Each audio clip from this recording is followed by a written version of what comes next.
Let's do some Shikko exercise. And then we can do this Shikko exercise in a limited space. Use the knee pads if you're working on the concrete or solid grounds or hardwood floor. Or if you have carpets, you can use or not. So the exercise consists of just keep doing the Shikko in place. From here, I just go here, turn, and then lift here. Right. So the idea is this exercise. So in order to, sometimes you may have issues with Shikko. An exercise is don't walk putting your kind of glutes in your heels every time you're walking. Here, sitting back. So the idea is to stay kind of on your knees, and then you walk, and then you finish. You're still not sitting. Okay, this is the first thing you have to know. The second, when you lift your foot, you're not pulling to move forward. Instead, what you're doing is you're shifting your center in front. At the same time, you use that momentum to tighten your core. You lift a little bit your knees, opposite knees, that is on the floor, and then your toes.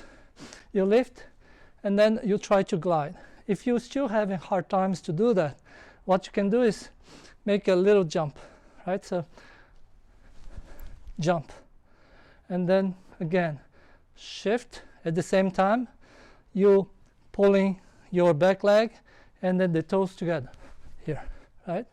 If I chant again, and then the second, don't trail your leg. So when you're doing this, your legs stay back. And then second, you're not using the top of the foot back touching the ground.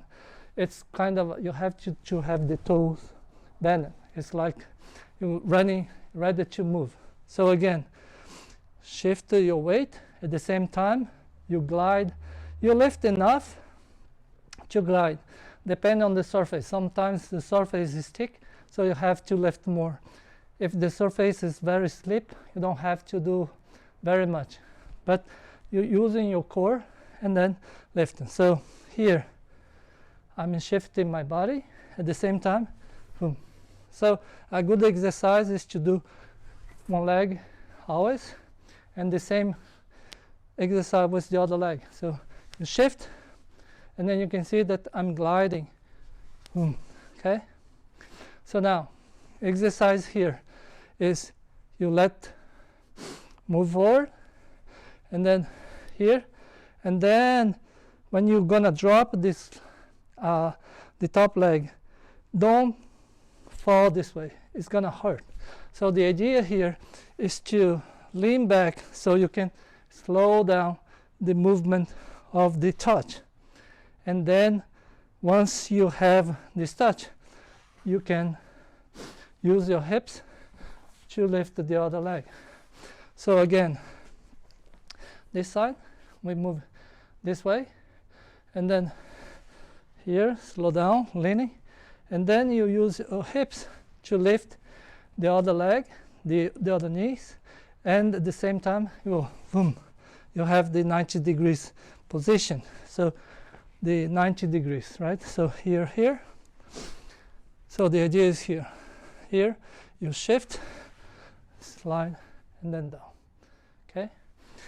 The same thing will happen if I go to the other side.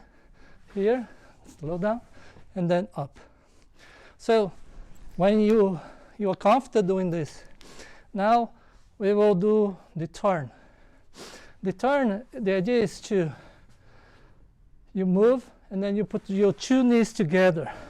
Okay? So the support is in one knee. Right? When I finish here, the support is on this knee.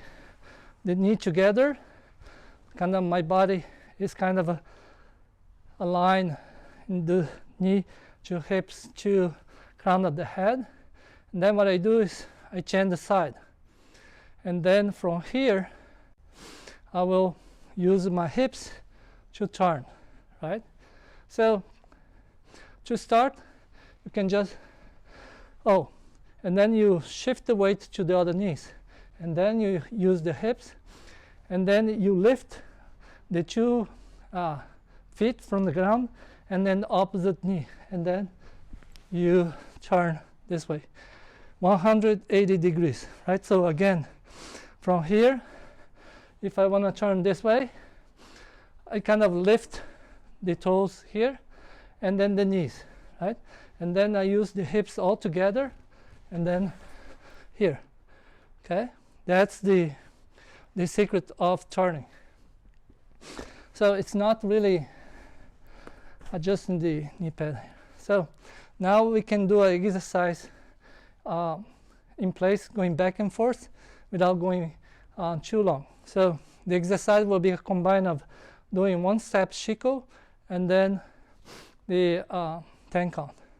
Okay, so it's kind of a irimi 10 count on both sides on in Shikko. So this is how it looks like. From here, go here, and then shift, then lift the opposite leg, shift, and then shift, here. So it is go here and here, okay?